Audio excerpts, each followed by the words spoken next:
Durante años dijimos que el fútbol se ganaba con estrellas.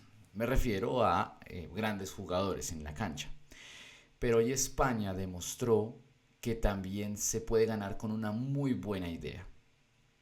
Creo que hoy España hizo algo mucho más importante que clasificar a la final del Mundial. Siento que dio un golpe en la mesa y convenció al mundo de que si no es el mejor equipo del torneo, está en la pelea. Se jugó el primer partido de las semifinales del Mundial y esto es el Ligamento Cruzado. Bienvenidos. ¡El Ligamento Cruzado! Bienvenidos al Ligamento Cruzado. Soy César Aponte y vamos a hablar hoy de la primera semifinal que se jugó en el Mundial. España contra Francia, Francia-España. El que oficiaba de local creo que era Francia. Por eso España no jugó de rojo, jugó con su color beige, crema, khaki, no sé cómo llamar. No les pasa, a propósito de colores, tenía una camiseta negra, pero como el primer video lo hice con camiseta negra, no quería ya repetir y además no sé por qué uno después de cierta edad se empieza a llenar de camisetas negras y uno termina vestido igual a Don Ramón. Porque sí, jean y camiseta negra, falta un sombrero. Pero bueno, en fin, vamos a entrar en materia. España puso su identidad nuevamente en un partido jodido, porque este partido era jodido. Si habían, ya hay que hablar de habían en pasado, porque Francia pasó despedido del Mundial, aunque va a jugar el tercer y cuarto puesto, pero ya queda eliminado para la final. Partido jodido que tenía España hoy, porque Francia era una de las candidatas a ser campeona del mundo desde que arrancó el torneo. Lo fue demostrando a medida que iba avanzando el campeonato, junto con otras selecciones. Claramente habían más selecciones. Argentina, para mí, antes de que arrancara yo de pronto ponía a Alemania sobre la mesa por el momento en que llegaban, por su director técnico. Resultaron siendo un chorro de babas. Países Bajos para mí iba a ser candidata a llegar a esto, por lo menos a esta instancia semifinal. Portugal, claramente. Creo que no se me queda ninguna más de las que yo tenía ahí entre carpeta. Pero bueno, España entonces un partido muy jodido, pero jugaron a lo que saben jugar. Controlar, tener el balón, llevar el ritmo del partido. Y me lleva a preguntarme algo. ¿Ganó España o Francia nunca pudo jugar realmente su propio juego? España apenas tuvo un poco más de posesión, realmente estuvo bien repartido, casi 50-50, fue 51 contra 49, pero controló mucho mejor los momentos importantes del partido cuando tuvo el balón, cuando tuvo el dominio de la pelota. Siento que hubo una mejor administración en cuanto a los ritmos y el tiempo del partido. Generó el doble de remates que Francia y su expected goal fue muy superior, fue 1,63 frente a 0,3 de Francia, lo cual es abrumador para la plantilla que traía Francia, para el tridente de ataque que traía Francia. Pero bueno, esto muestra que la calidad de los jugadores de España, sin ser rimbombantes, nombres rimbombantes, tienen calidad y tienen con qué responder. Cosa que me encanta porque va a ser una final distinta. Porque la final de 2010, cuando llega a España y sale campeona, pues todos sabíamos que la base era el Barcelona y más o menos íbamos a ver ese juego en la final. Ahora bien, en esta ocasión hay mucha mezcla de jugadores, no se puede hablar de la base de un modelo de juego. Realmente este es un modelo de juego propio de España y va a ser muy interesante cómo se plantea España, ya sea frente a un Argentina o frente a un Inglaterra, dos equipos que juegan totalmente distinto. Partido que será muy interesante el día de mañana. No fue una exhibición de posesión, me parece que fue una exhibición de control, como les digo, saber qué hacer con el balón. Muchas veces hemos visto al City de Pep Guardiola, o bueno, veíamos al City del Pep Guardiola que a pesar de tener el balón, muchas veces no sabían qué hacer con el balón. Lo vimos muchos partidos de Champions League en la temporada pasada, ese City que dominaba con el balón, pero realmente no podía hacer más sino llegar hasta el tercer cuarto de cancha y de ahí no pasaba porque el equipo rival se metía atrás y no lo dejaba pasar y no tenía muchas opciones aparte de mover el balón de banda a banda sin poder perforar la línea defensiva del equipo rival. Ahora otra cosa, Lamine Yamal no es mi jugador favorito, no, como les dijera, no es mi jugador a admirar, pero hay que aceptar, el hombre juega bien, marcó diferencia el día de hoy, pero además no marcó diferencia en cuanto a lo que la gente espera que es marque gol, sino a estar en las jugadas. De hecho, provoca el penal en una jugada polémica que para mí no es polémica, tiene el brazo pegado al cuerpo, no incrementa el volumen del cuerpo, entonces pegan el brazo, sí, pero el brazo está pegado a su tronco y pues finalmente la patada le llega de manera repentina al defensa, a Diñé, provoca el penal, provoca que le dé una patada y eso es cobrable. Ahora, es cobrable como no cobrable. Si ese penal, si España en ese momento fuera Argentina, se lo habrían regalado, absolutamente, estoy seguro. Y si Francia hubiese sido una selección, bueno, no, mal ejemplo porque sea cual sea, me parece que el criterio del árbitro en esa patada puede ser, no lo vio porque el balón venía arriba, el niño estaba concentrado en la caída del balón y no de en qué momento, ni siquiera vio a qué horas llegó Lamine Yamal, entonces fue una patada sin intención, honestamente. Pero era tan pitable como no pitable. Ahora, si nos pegamos al reglamento, es falta, es patada en el área y es penal, como finalmente terminó pasando. Lo terminó Oryazábal convirtiendo el penal. Clase de cómo cobrar penales en estas instancias para muchos, incluido grandes figuras que han pasado y han pateado ya penales en instancias finales de este mundial y que no han tenido éxito en su cobro. Bien por España, Lamine Yamal, como les decía, provoca penal, le anulan un gol y va a ser un golazo, honestamente.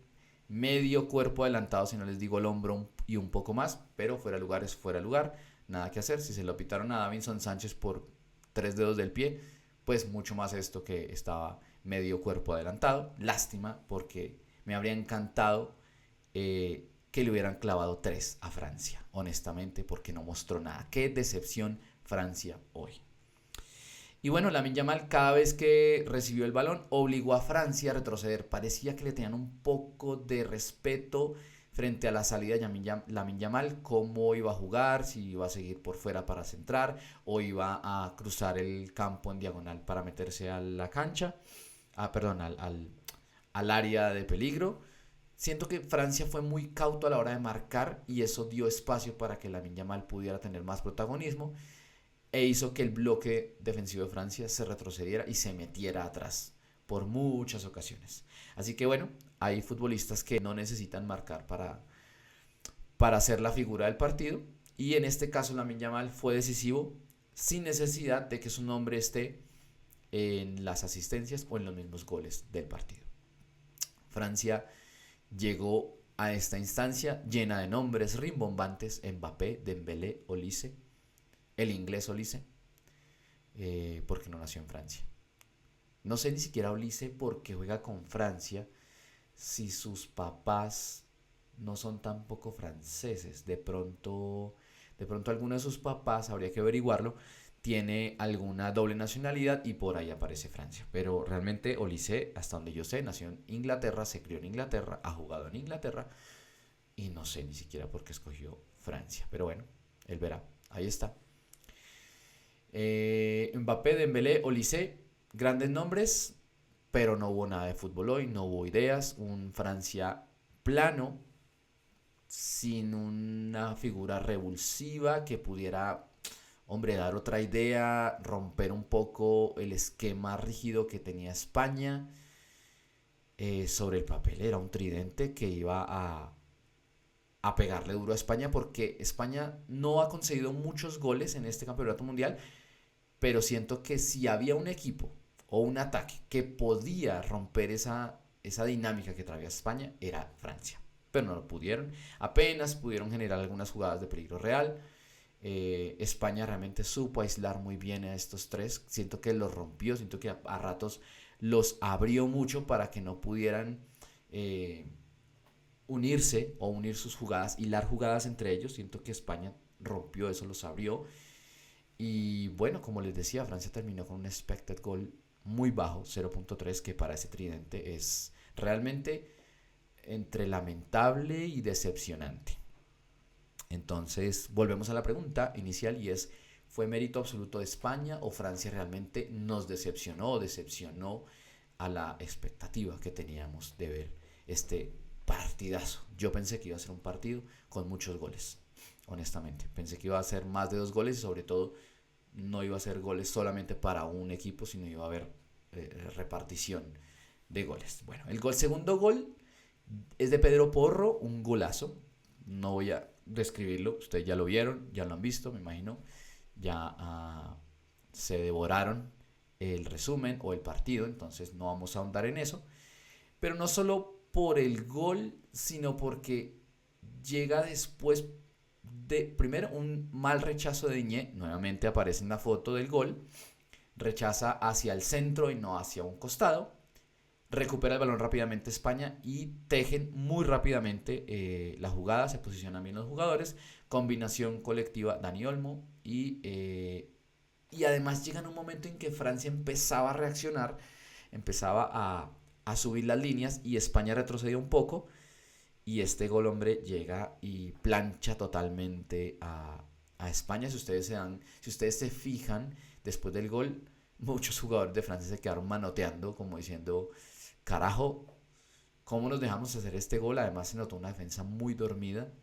Pedro Porro entra solo al área y plancha totalmente el estado anímico y digamos un poco yo también la disposición táctica que tenía Francia en ese momento, la planchó. Entonces este gol no solo amplía la ventaja que tenía España, sino que le quitó para mí toda la esperanza que pueda tener de poder empatar, siquiera remontar el marcador a Francia. España, podríamos decir que España es favorito a ser campeón. Bueno, cuando llegas a una final de un mundial o una final de un campeonato, estamos hablando de este torneo que es quizás uno de los más importantes del fútbol, porque para mí la Champions League es un gran torneo, un gran torneo. Creo que junto con el mundial no hay nada que se le iguale. ¿Es España favorita? Sí. Claro, porque ya tienes el 50% de entrada de probabilidad para ser campeón. Ahora, por cómo está jugando España, bueno, España llega invicta a la final. Como les decía, recibió muy pocos goles en el Mundial. Y llega con el golpe de autoridad de haber eliminado a Francia. Y no solo a Francia, a esta Francia. A esta Francia que pintaba muy bien, que pintaba muy sólida, que pintaba como una aplanadora. Entonces esta España llega anímicamente muy bien, demostrando que puede jugar con tranquilidad, pero puede jugar bien y puede sacar ventaja de esa tranquilidad además. Va a ser muy interesante esa final, sea con quien sea. Entonces, no sé si entre Inglaterra y Argentina alguno llegue mejor que España. Algo muy importante y es que España definió este partido en los 90 minutos. Y el partido Inglaterra-Argentina, por como vienen los dos equipos, tiene una pinta de irse a penales. Que Dios mío, que no sea así, porque quienes me conocen, yo soy hincha, soy colombiano, hincha de la selección argentina. Obviamente también cuando juega Colombia los apoyo, pero a mí la selección argentina me hace trasnochar, me hace... De hecho, creo que han sido muy pocos los partidos en este campeonato mundial que he visto de Argentina sentado. No puedo, me toca de pie, no me aguanto la angustia, además porque sobre todo los últimos 2 partidos Argentina me ha llevado hasta las cuerdas emocionalmente. Ha sido bien difícil ver a esta Argentina. Y creo que Inglaterra tampoco llega muy sólida, se ha visto un poco pesada. Quizás yo creo que el clima le ha jugado en contra un poco a Inglaterra. Ya llevan igual ya casi un mes, ya deberían estar un poco más habituados, pero jugar al ritmo que se juega un mundial tampoco es fácil con este clima, jugadores que no todo el tiempo están expuestos a estas temperaturas. Entonces creo que va a ser un partido largo en la semifinal Argentina-Inglaterra y no sé si alguno de los dos llegue mejor que como llega en este momento a hoy España. Así que bueno, ese es como mi apreciación de cómo vi la primera semifinal de este mundial. Espero ustedes me cuenten en sus comentarios quién creen que puede llegar mejor para jugar la final contra España, Argentina o Inglaterra. Y aparte, díganme de una vez quién creen que va a pasar, Argentina o Inglaterra. Honestamente espero que sea Argentina. Si no pasa Argentina, pues quiero que el campeón del mundo sea Inglaterra. Ya sacaron una piedra en el zapato, que era Francia. No quería ver a Francia campeona, pero tampoco quiero ver a España campeona. Quiero ver a Argentina campeona del mundo, y si no es así, a Inglaterra. Un abrazo para todos ustedes. Esto es El Ligamento Cruzado. Bienvenidos siempre. Pasen por acá, suscríbanse, dejen su like. Y bueno, nos vemos mañana. Espero poder grabar el video de lo mismo, este mismo tema, cómo le fue a la semifinal, segunda semifinal del mundial. Y bueno, este es el Ligamento Cruzado, la pausa necesaria para entender el fútbol. Nos vemos. Chao, chao.